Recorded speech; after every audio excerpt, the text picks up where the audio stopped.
Et à 3-4 jours de Noël, eh bien, vous avez peut-être installé votre crèche chez vous. Ce matin, justement, j'accueille un centenier, celui grâce à qui tout commence. Arnaud Denisiou, bonjour. Oui, bonjour. Et bienvenue sur Sud Radio. Vous êtes centenier dans le Var, à Tourves. C'est ça, petit village près de Brignoles ? Oui, c'est ça, entre Brignoles et Saint-Maximin, sur la Nationale 7. Et ben voilà. Et donc centenier depuis bientôt 20 ans. Ah, on doit pas être loin des 20 ans, ouais, tout à fait. On s'en rapproche. Ça fait quelques années. Comment ça vous est venu ? Oh là là, c'est tombé du ciel, on va dire. Moi, c'est pas mon métier d'origine. Au départ, je suis juriste. Ah oui. dans une grosse entreprise et je faisais du conseil juridique. Et puis j'en ai eu marre des papiers, d'une hiérarchie un petit peu, du bureau, pesante, un petit peu pesante, voilà. Et puis j'ai cherché en fait à me reconvertir, mais je pensais pas du tout au santon. Est-ce que vous avez personne dans la famille qui a fait ce métier-là non, pas du tout. Pas du tout, ni dans le santon d'ailleurs, ni même dans l'artisanat. Je savais même pas ce que c'était, même si quand même il y avait quand même des on va dire des prémices, si je puis dire, puisque mon grand-père m'avait quand même initié au travail manuel, notamment il m'avait donné le goût du bois. Donc je cherchais quand même à faire quelque chose d'un petit peu plus créatif. Non pas que je me sois pas éclaté dans mon métier. C'était sympa aussi d'aider les gens à résoudre leurs problèmes, mais ça me suffisait plus, et puis voilà, j'avais besoin un petit peu d'un vent nouveau. Donc avec l'aspect créatif qui était important pour vous, Arnaud, ouais. Alors au départ, c'était pas premier quand j'ai cherché à me reconvertir. Ouais. Et puis en fait, il s'avère qu'à cette époque-là, on faisait garder nos enfants par une nounou. Ouais. Et qui nous dit que son beau-père désespère parce qu'il y a personne pour reprendre son affaire de santon. Alors on lui dit quoi, mon épouse, c'est mon épouse qui lui dit tiens, ça c'est quelque chose qui plairait à mon mari. Moi j'étais pas là à ce moment-là. Ouais. Et puis le lendemain, la brave nounou nous dit j'en ai parlé à mon beau-père, il est d'accord. Alors on savait même pas on s'en avait oublié de quoi elle a parlé.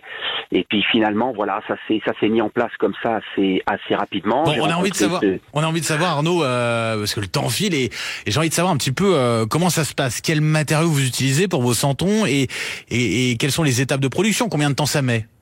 Alors, oh là là, ça c'est une question difficile. Alors le matériau, en tout cas pour le santon de Provence, c'est obligatoirement en argile. Le santon de Provence est en argile, c'est un impératif.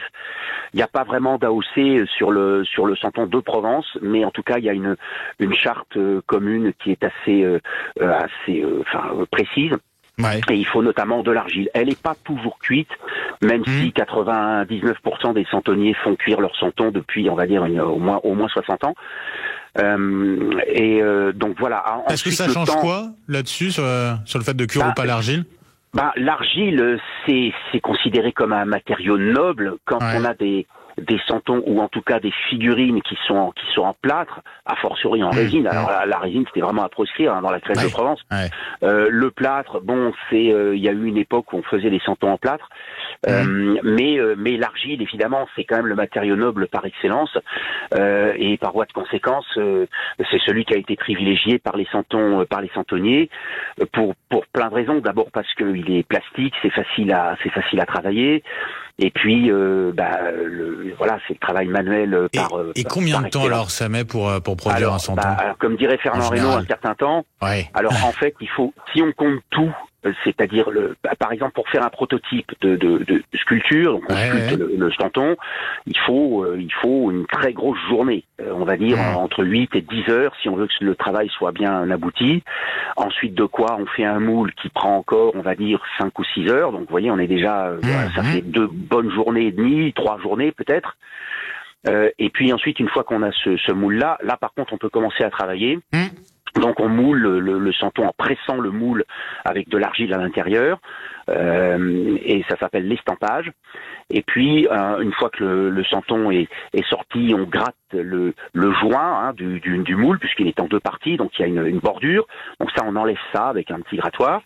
Et puis on le laisse sécher. Il est cuit à 980 degrés, 1000 degrés à peu près. Et puis, une fois qu'il sort du four et bien refroidi, à ce moment-là, on peut le peindre. Alors, toutes ces étapes-là de fabrication, alors ne comptons pas la sculpture, mais en tout cas la fabrication elle-même, il faut par santon une petite dizaine de minutes. Et pour la peinture, il faut, on va dire, si pour les santons très simples, au moins un quart d'heure, et pour les santons qui nécessitent beaucoup de travail dessus, on atteint parfois une demi-heure. Donc on va dire, sur une demi-heure minimum à parfois 45 minutes pour un santon. Voilà, c'est ce qui explique le prix d'ailleurs. Bien sûr.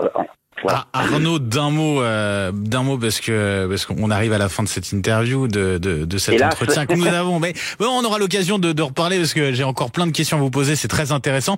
Alors, c'est une tradition, les santons. Est-ce que vous avez des santons un petit peu qui sortent de l'ordinaire ou pas? Alors oui, j'essaye en tout cas d'en faire. Par exemple, depuis quelques années, j'avais fait le santon du rugbyman, qui est assez, on va dire, assez original. Oui. Qu'est-ce que j'ai après comme santons originaux? L'infirmière est un best-seller, mais c'est pas vraiment un santon original, parce que d'autres le font. Mais en tout cas, si on veut en savoir plus, je donne le site internet. C'est santon-denizou DENIZOU, c'est votre nom de famille.com. C'est ça. Arnaud, un grand merci d'avoir été avec nous ce matin sur Sud Radio. À une prochaine fois, j'espère. Merci volontiers. Bonne journée à vous, au revoir. Allez, 5h58 sur Sud Radio, on revient dans un instant, un petit peu de retard, la météo et puis le journal de Laurie Leclerc.